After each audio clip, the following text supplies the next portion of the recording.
We are the Wintow's, and in this project we wanted to analyze the effect of a head impact on the human brain, specifically as it relates to NFL players. In recent years, the NFL has been in the spotlight for the frequency of concussions that occur in gameplay. Now, while the NFL has instated a series of new rules in an effort to reduce their occurrence, concussions are still prevalent throughout the sport. Now, knowing that repeated head trauma can lead to serious medical conditions, the purpose of our project was to better understand the physical effects these head-on collisions have on the brain. Now, while there are advanced 3D models out there that take into account the effect of the skull, intracranial fluid, and brainstem on the brain during these impacts, for our purposes, a 2D model was sufficient. In this slide, you see the image we used to trace the outline of the brain. We imported this image into AutoCAD and traced it with AutoCAD's spline tool to create multiple points surrounding the brain. We then took the contour created in AutoCAD and imported it into solid COMSOL to apply boundary conditions. In this slide, you see the two boundary conditions that we imposed upon our model. On the left-hand side, you see the force transmitted through the frontal bone to the frontal lobe of the brain. On the right-hand side, you see the boundary constraints chosen due to the complexity of our project and due to readings we encountered while researching our project. A more detailed model would include both the cerebral spinal fluid encasing the brain and the skull encasing both the brain and the fluid.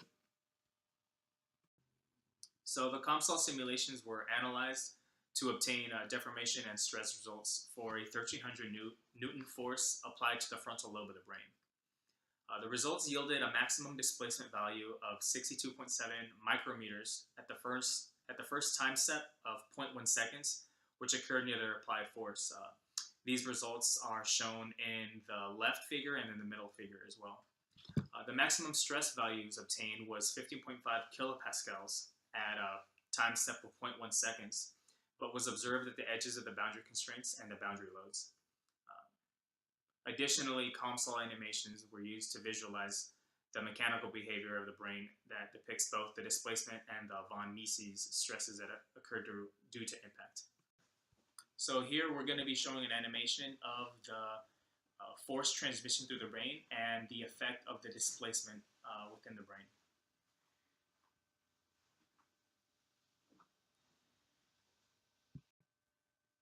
Here we're observing the stress transmission of the force impact on the brain. So here are our displacement results from our COMSOL simulation. We observed that the maximum deformation occurs near the point of impact, which is on the frontal lobe of the brain. The boundary constraints also contribute to an induced moment, which is why we see the brain is kind of forming it's moving towards in a clockwise direction. And we also notice that there's little to no deflection experienced in the posterior of the brain because that is our boundary constraint. So we see here the stress analysis on the force impact on the brain. We notice that there is a buildup of stress in what we believe to be our stress concentrations that are formed by the edges of the boundary constraints as well as the edge of the boundary load induced on the brain. Although we want to construct our model as real as possible, but there are a lot of things we need to consider and improve.